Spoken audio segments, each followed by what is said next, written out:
Shalom, salam damai sejahtera, salam sehat. Apa kabar? Kiranya kita tetap semangat dalam menjalani aktivitas hari ini, walaupun pandemi COVID-19 belum berlalu.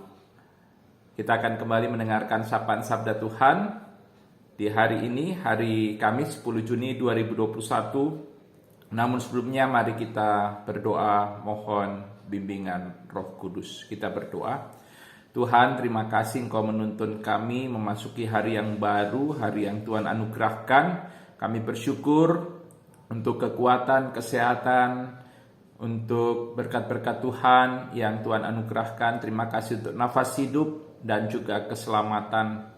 Kami hendak sejenak duduk di sekitar firman-Mu, kami rindu mendengarkan sabda-Mu. Bimbinglah kami dengan Roh Kudus-Mu sehingga ketika kami membaca dan mendengarkan firman Tuhan, kami dituntun untuk mengerti, menghayati, dan kami dapat menjadi pelaku firman Tuhan. Kami boleh jadikan firman Tuhan sebagai pedoman dalam hidup kami, landasan dalam kami melaksanakan setiap kerja dan karya, dan kami juga jadikan firman-Mu menerangi akan jalan kami. Ya Tuhan, biarlah firman Tuhan tertanam dalam hati kami dan berakar, bertumbuh, berbuah dalam hidup. Inilah kami, anak-anak-Mu, bersabdalah kepada kami setia untuk mendengar. Amin. Ibu bapak saudara, bacaan Alkitab terambil dari Markus pasal 6 ayat 1-6a yang mengatakan, kemudian Yesus berangkat dari situ dan tiba di tempat asalnya, sedang murid-muridnya mengikuti Dia. Pada hari Sabat ia mulai mengajar di rumah ibadat, dan jemaat yang besar takjub ketika mendengar Dia, dan mereka berkata, dari mana diperolehnya semuanya itu? Hikmat apa pulakah yang diberikan kepadanya? Dan mujizat-mujizat yang demikian bagaimanakah dapat diadakan oleh tangannya? Bukankah ia ini tukang kayu, anak Maria, saudara Yakobus, Yoses, Yudas, dan Simon? Dan bukankah saudara-saudaranya yang perempuan ada bersama kita? Lalu mereka kecewa dan menolak Dia. Maka Yesus berkata kepada mereka, seorang nabi dihormati di mana-mana kecuali di tempat asalnya sendiri, di antara kaum keluarganya dan di rumahnya. Ia tidak dapat mengadakan suatu mujizat pun di sana, kecuali menyembuhkan beberapa orang sakit dengan meletakkan tangannya atas mereka. Ia merasa heran atas ketidakpercayaan mereka. Yang berbahagia, kata Yesus, adalah mereka yang mendengarkan firman Tuhan serta memeliharanya dalam kehidupan sehari-hari. Terpujilah Tuhan Yesus.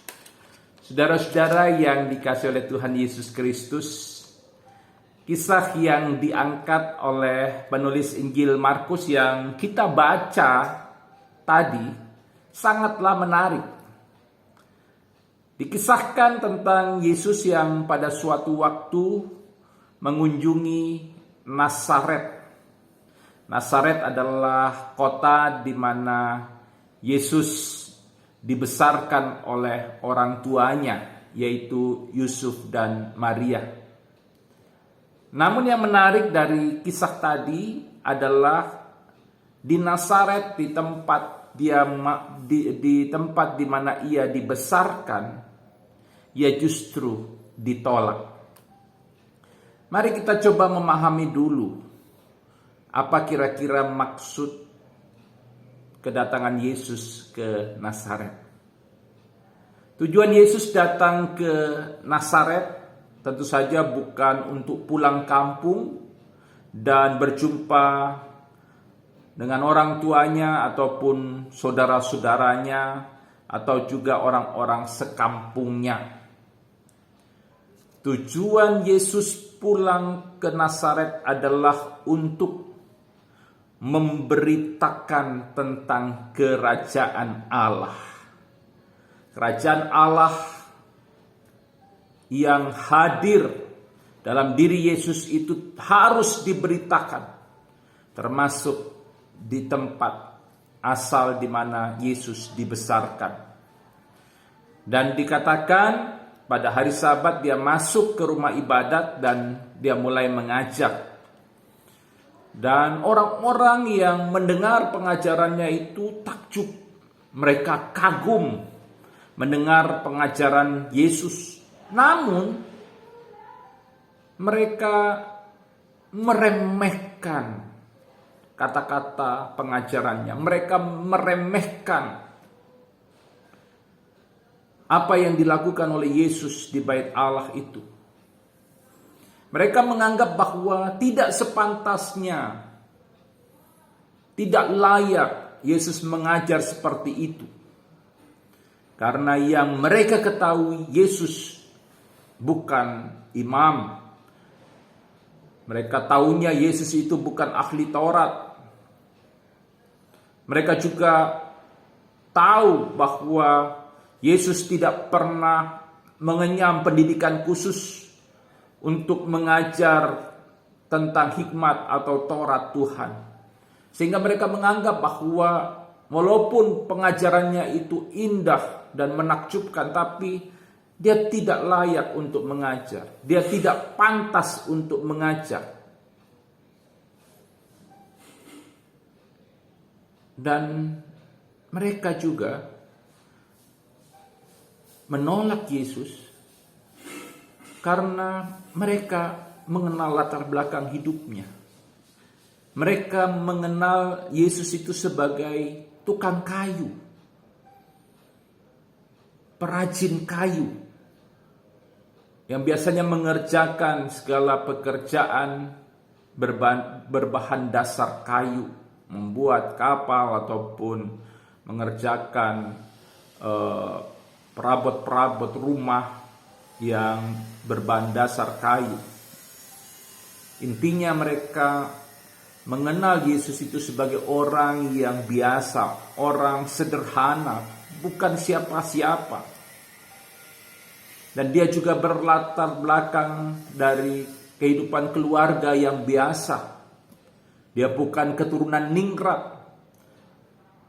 ataupun orang-orang yang memiliki kasta yang tinggi dan terhormat. Karena mereka mengenal bahwa ibunya adalah Maria, orang yang mereka kenal sebagai perempuan biasa. Dan sehubungan dengan hal itu, mereka akhirnya menolak Yesus. Dan bahkan lebih ekstrim, penulis Injil Lukas menceritakan bahwa Yesus diusir, bahkan hendak dibunuh. Dan karena Yesus ditolak,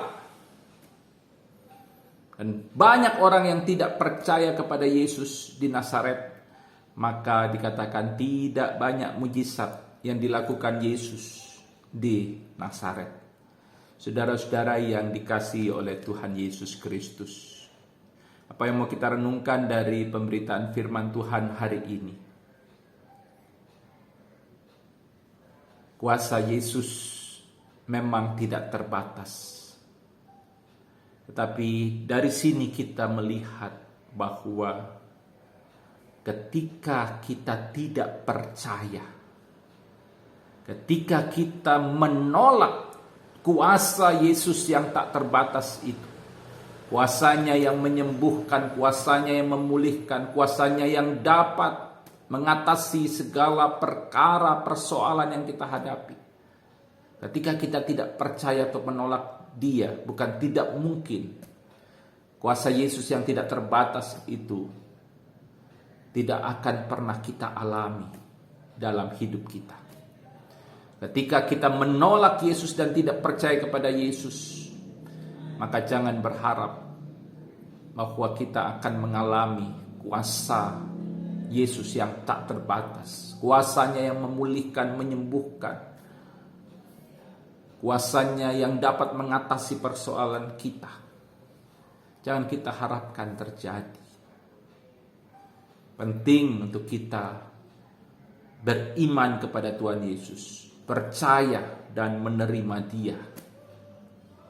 Dan ketika kita beriman kepada Tuhan Yesus, percaya, menaruh pengharapan dan bersandar kepada Tuhan, maka kita akan mengalami kuasanya yang besar.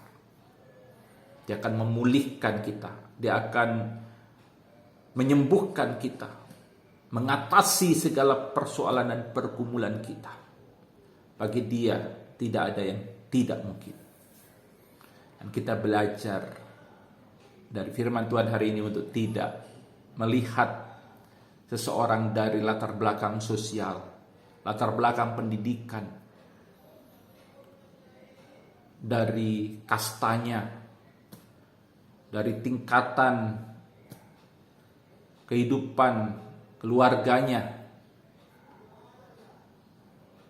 Kita belajar menghargai semua orang. Kita belajar untuk mau menerima pengajaran dari semua orang tanpa melihat pengalaman atau latar belakang kehidupan seseorang. Biarlah kiranya kita boleh menghargai orang lain. Kita boleh menerima orang lain. Bukan berdasarkan latar belakang sosial ataupun latar belakang lainnya. Kita boleh belajar saling menerima, dan juga kita boleh mendukung, kita boleh saling mendoakan, sehingga terwujud kehidupan yang indah dan harmonis dalam kehidupan keluarga maupun dalam kehidupan bergereja dan bermasyarakat. Tuhan Yesus memberkati. Mari berdoa. Kami bersyukur untuk firman Tuhan yang sudah kami dengar. Tuhan berkati agar firman-Mu boleh menjadi pedoman di sepanjang kehidupan kami. Firman-Mu boleh kami laksanakan, firman-Mu boleh terwujud lewat sikap perilaku hidup kami. Kami boleh mengakui kuasa Yesus, kami boleh menerima dan beriman kepada Yesus, bersandar penuh kepada Yesus. Karena hanya Yesus yang dapat mengatasi setiap pergumulan persoalan kami. Sertai berkati kami sepanjang hari ini.